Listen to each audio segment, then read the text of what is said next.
Europe ഉൾപ്പെടെ ലോകമെമ്പാടുമുള്ള രാജ്യങ്ങളിൽ മലയാളി നേഴ്സുമാർക്ക് വലിയ വിലയാണ്, പ്രത്യേകിച്ച് ഗൾഫ് രാജ്യങ്ങളിൽ വലിയ സ്വീകാര്യതയാണ്. പക്ഷേ ഇപ്പോൾ ഗൾഫ് രാജ്യങ്ങളിൽ നേഴ്സുമാർക്ക് ഉള്ള സ്വീകാര്യത കുറയുന്നു എന്ന് തോന്നുന്നുണ്ടല്ലോ. അത് വല്ലാത്തൊരു ഞെട്ടിക്കുന്ന, നമുക്ക് മലയാളികൾക്ക് വല്ലാത്ത അപമാനം ഉണ്ടാക്കുന്നൊരു വാർത്ത. അതായത് 1425 നേഴ്സുമാർ ചേർന്ന് കുവൈറ്റിലെ Gulf bank of Kuwait share holding company public എന്ന് പറയുന്ന ഒരു കമ്പനിയുടെ 700 കോടി രൂപ തട്ടി. ആലോചിച്ച് നോക്കൂ, നേഴ്സുമാരാണ്. നേഴ്സുമാരെ കുറിച്ച് നമ്മൾ മാലാഖമാരത്തൊക്കെ പറയുന്നത് അല്ലേ.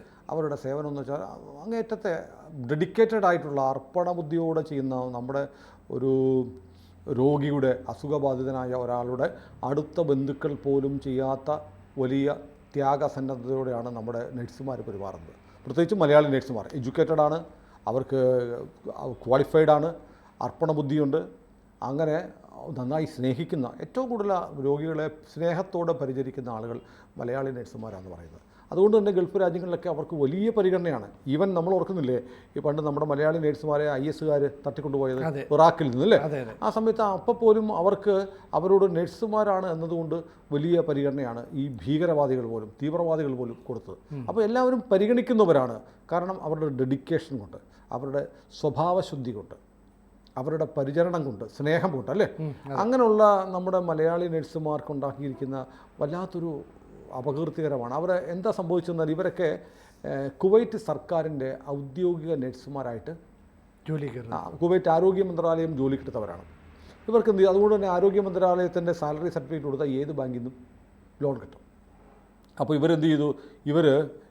ഈ സംഭവം നടക്കുന്നത് 2019-22 കാലത്താണ്. ആ സമയത്താണ് യൂറോപ്പ്, പ്രത്യേകിച്ച് നോർത്ത് അമേരിക്ക, കാനഡ ഒക്കെ ഉൾപ്പെടെയുള്ള രാജ്യങ്ങൾ, ഓസ്ട്രേലിയ തുടങ്ങിയ രാജ്യങ്ങളൊക്കെ വലിയ തോതിൽ നഴ്സുമാരെ ആവശ്യമുണ്ട് എന്ന് പറഞ്ഞ് പരസ്യം ചെയ്ത് തുടങ്ങി. അവിടെ വലിയ ഡിമാൻഡ് വന്നു. അപ്പം ഈ കുവൈറ്റിൽ കിട്ടുന്നതിനേക്കാളും വലിയ സാലറിയാണ് യൂറോപ്യൻ രാജ്യങ്ങളിലും നോർത്ത് അമേരിക്കൻ രാജ്യങ്ങളിലൊക്കെ ഓഫർ ചെയ്തത്, കാനഡ, ഓസ്ട്രേലിയ ഉൾപ്പെടെയുള്ളത്.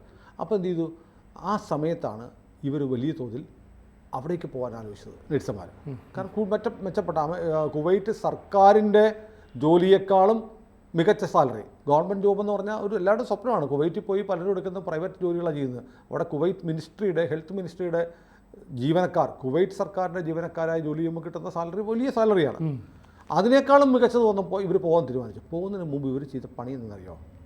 ഈ ബാങ്കിൽ, Gulf bank of Kuwait share holding public കമ്പനിയിൽ നിന്ന് ഇവർ ആദ്യം ഒരു ലോൺ എടുത്തു. പോകാൻ ഇവർ തീരുമാനിച്ചു, അങ്ങോട്ട് പോകാൻ തീരുമാനിച്ചു. ആദ്യമേ ഒരു ചെറിയ ലോൺ എടുത്തു, ഇവരുടെ സാലറി സർട്ടിഫിക്കേഷൻ. എന്നിട്ട് അത് കൃത്യമായിട്ട് അടച്ചു തീർത്തു. അത് കഴിഞ്ഞ് വലിയ ലോൺ എടുത്തു. വലിയ ലോൺ എടുത്തിട്ട് ജോലി രാജിവെച്ച് ബാങ്കിനെ അറിയിക്കാതെ നേരെ യൂറോപ്പ്, കാനഡ, അമേരിക്ക ഒക്കെ പോയി. അവിടെ പോയി പലരും അവിടെ കൂടി. അപ്പോൾ ഇത് വന്നപ്പോൾ ബാങ്ക് ഇത് പരിശോധിച്ചപ്പോൾ 700 കോടി രൂപയാണ് ഇവർ തട്ടിക്കൊണ്ടുപോയത്. അപ്പോൾ കുവൈറ്റ് ബാങ്ക് സ്വാഭാവികമായും അവർ വെറുതെ ഇരുന്നില്ല. അവർ നടപടികൾ ആരംഭിച്ചു, അഡ്രസ്സ് എടുത്തു. അങ്ങനെ പലരും വിദേശത്ത് പോയി അവിടെ സെറ്റിലായി. അമേരിക്കയിലും കാനഡയിലൊക്കെ പിടിക്കാൻ പറ്റുന്നത് അവിടെ നിന്നും അത്ര എളുപ്പമല്ല.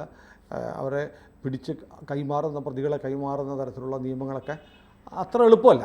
അതിൻ്റെ പ്രശ്നമുണ്ട്. പക്ഷേ ഇന്ത്യയുമായിട്ട് ഈ വ്യവസ്ഥ ഉള്ളതുകൊണ്ട് അവർ ഇന്ത്യയിൽ വന്നത് ഈ ബാങ്കിൻ്റെ ഡെപ്യൂട്ടി ജനറൽ മാനേജറായ മുഹമ്മദ് അബ്ദുൽ വാസി കമ്പ്രാറ്റ് എന്ന് പറയുന്ന ആൾ ഇവിടെ വന്നിട്ട് DGP കണ്ടു.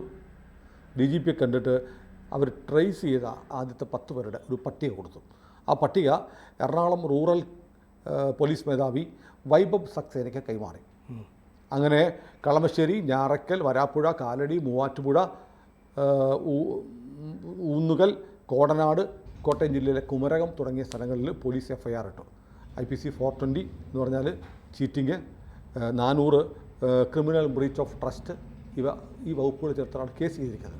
അപ്പോൾ ഇതിനകത്ത് ഇവിടെ പോലീസ് അന്വേഷണം ആരംഭിച്ചിട്ടുണ്ട്. പോലീസ് അന്വേഷണം ആരംഭിച്ച് പറയുന്നത് ചില ആളുകൾ, അതിലൊരാൾ ഇപ്പോൾ കൊച്ചിയിലെ തന്നെ ഒരു സ്വകാര്യ ആശുപത്രിയിൽ നേഴ്സായിട്ട് ജോലി ചെയ്യുന്നുണ്ട്. പക്ഷേ ഇവിടെ നഗരത്തിൽ ഒരു ലക്ഷറി അപ്പാർട്ട്മെൻറ്റ് വാങ്ങിയിട്ടുണ്ട്. അപ്പോൾ ഇവരുടെ ഈ അവിടുന്ന് പോകുന്ന ആളുകളുടെ പേര് നമുക്ക് ലഭിച്ചിട്ടുണ്ട്. എറണാകുളത്ത് കേസെടുത്ത ആളുകളുടെ പേര് നമുക്ക് കിട്ടിയിട്ടുണ്ട്. ആ പേര് നമ്മളൊന്ന് വായിക്കാം.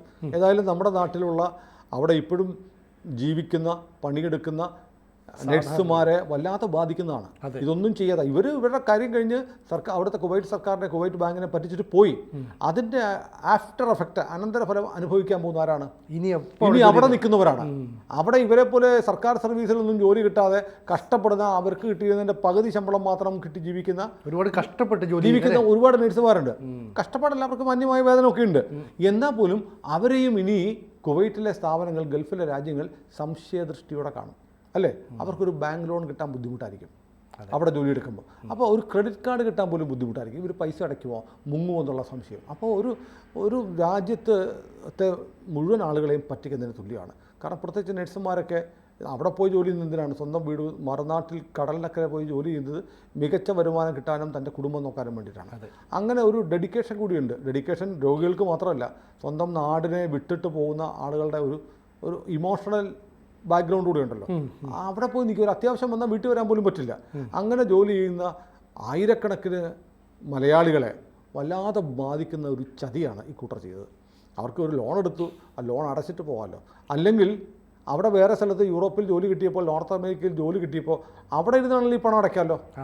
ഇപ്പോൾ ഓൺലൈൻ വഴി അടയ്ക്കാം. അപ്പോൾ EMI അടയ്ക്കാമായിരുന്നു. അപ്പോൾ മനഃപൂർവ്വം ബാങ്കിനെ ചതിക്കാൻ തീരുമാനിച്ചിട്ടാണ് ഇവർ നാട് വിട്ടത്. അത് പച്ച മലയാളത്തിൽ നമുക്ക് മോഷണം എന്ന് തന്നെ പറയേണ്ടി വരും. അത്ര നീചമായ പ്രവൃത്തി ചെയ്തുകൊണ്ടാണ് നമുക്ക് ഇവിടെ എറണാകുളത്ത് കേസെടുത്ത ആദ്യ ലിസ്റ്റിൽ, ഇനി വരുന്നുണ്ട് 1425 പേരുണ്ട്. അതിൽ എറണാകുളംകാരുടെ പേര് ഞാൻ വായിക്കാം. അറിയണം, ജനം അറിയണം. ഫോട്ടോ കിട്ടിയ ഫോട്ടോടെ നമ്മൾ കാണിക്കുമായിരുന്നു. ഒന്ന് കളമശ്ശേരി സ്വദേശി ഷഫീഖ് അലി, 1,25,00,000 രൂപയാണ്. ഡൽന തങ്കച്ചൻ, വടയമ്പാടിയാണ് സ്ഥലം, 93,10,10,000 രൂപ.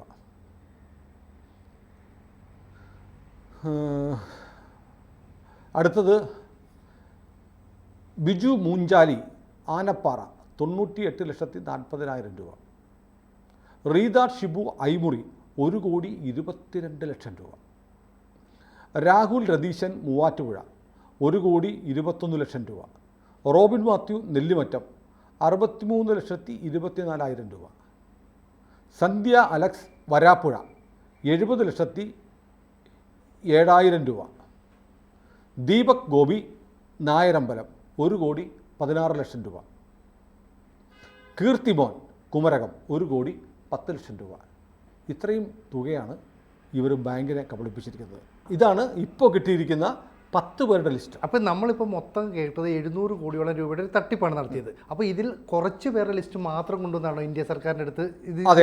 ഇപ്പോൾ കൊടുത്തിരിക്കുന്നത് എറണാകുളം DGP കൊടുത്തത്, ഒരുപക്ഷെ DGPക്ക് കേരളത്തിലെ മുഴുവൻ ലിസ്റ്റ് കൊടുത്തിരിക്കാം. പുറത്ത് 1425 പേരുണ്ട് മൊത്തം. അപ്പോൾ നോക്കൂ, ഇത് വെച്ച് നോക്കുമ്പോൾ തുകയാവും. 1 കോടിയുണ്ട്, 93 ലക്ഷമുണ്ട്, 65 ലക്ഷമുണ്ട്. അത് 10 പേരുടെയാണ്. അത് തന്നെ വരുമ്പോഴത്തേക്ക് 10 കോടിക്ക് മുകളിലായി. അപ്പോൾ 1425 പേരുടെ വരുമ്പോഴത്തേക്ക് 700 കോടിയാവും. അപ്പോൾ ഇവർ ഭയങ്കരമായ വിശ്വാസ്യത ആർജിച്ചു ബാങ്കിൽ പോയിട്ട് ആദ്യം, അല്ലെങ്കിൽ പിന്നെ ഇത്ര വലിയ തുക കൊടുക്കും? അതാണ് പറയുന്നത്. അവർ പ്രീ പ്ലാൻഡ് ആയിരുന്നു. ഈ ഒരു വലിയ ബൂം യൂറോപ്യൻ രാജ്യങ്ങളിൽ ഉണ്ടായി വരുമ്പോൾ ഇത് നമുക്ക് അങ്ങോട്ട് പോകണം, അതിന് വേണ്ടിയിട്ട് ലോൺ എടുക്കാമെന്ന് ഇവർ ഒറ്റയ്ക്കോ ഒരു പക്ഷേ ഇവരെല്ലാം മലയാളി നഴ്സസ് അസോസിയേഷൻ ഗ്രൂപ്പൊക്കെ ഉണ്ടാകും. അവർ നമുക്ക് ഇങ്ങനെ ഒരു പണി ചെയ്യാമെന്ന് പറഞ്ഞ് ഇവർ കുറേ പേര് തമ്മിൽ ആലോചിച്ചു. എന്നിട്ട് ആദ്യം ഒരു ലോൺ എടുക്കുന്നു, അതൊരു 3 മാസം കൊണ്ട് അടച്ചു തീർക്ക്. അപ്പോൾ നല്ല കസ്റ്റമറാണെന്ന് വരുന്നു. എന്നിട്ട് പിന്നീട് നമുക്കൊരു വലിയ തുക എടുക്കാം, എന്നിട്ട് നമുക്ക് അങ്ങോട്ട് പോകാം, ഇത് അടയ്ക്കണ്ട.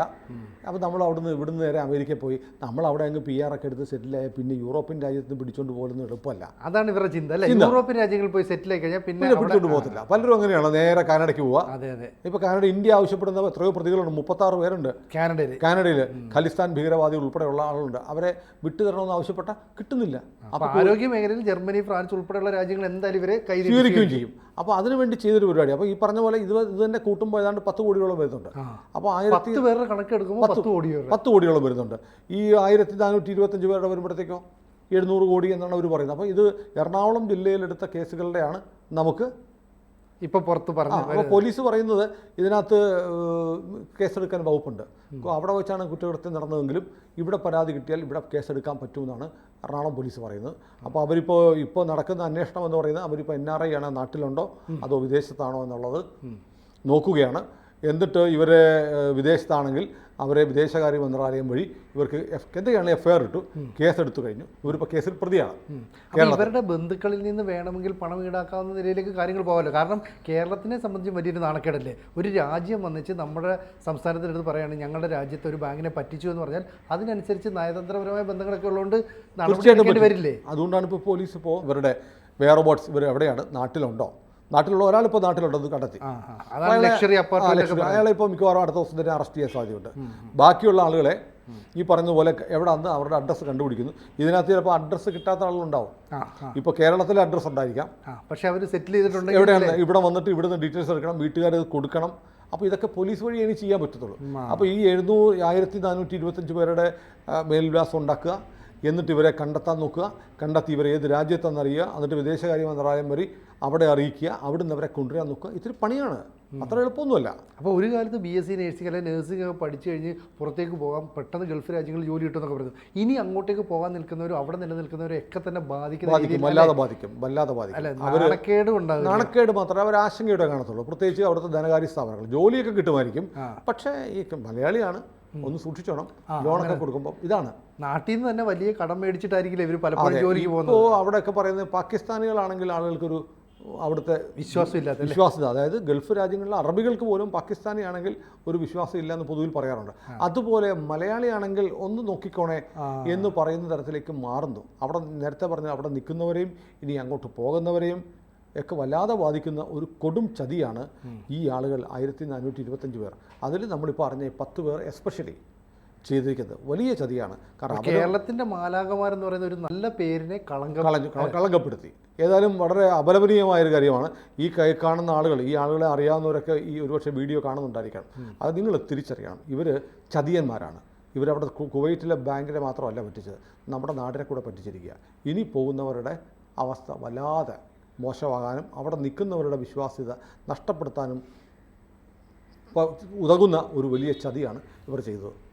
കൂടുതൽ വാർത്തകളും വിശേഷങ്ങളും നിങ്ങളിലേക്ക് എത്താൻ ABC മലയാളം സബ്സ്ക്രൈബ് ചെയ്യുക, ബെൽ ബട്ടണും അമർത്തുക.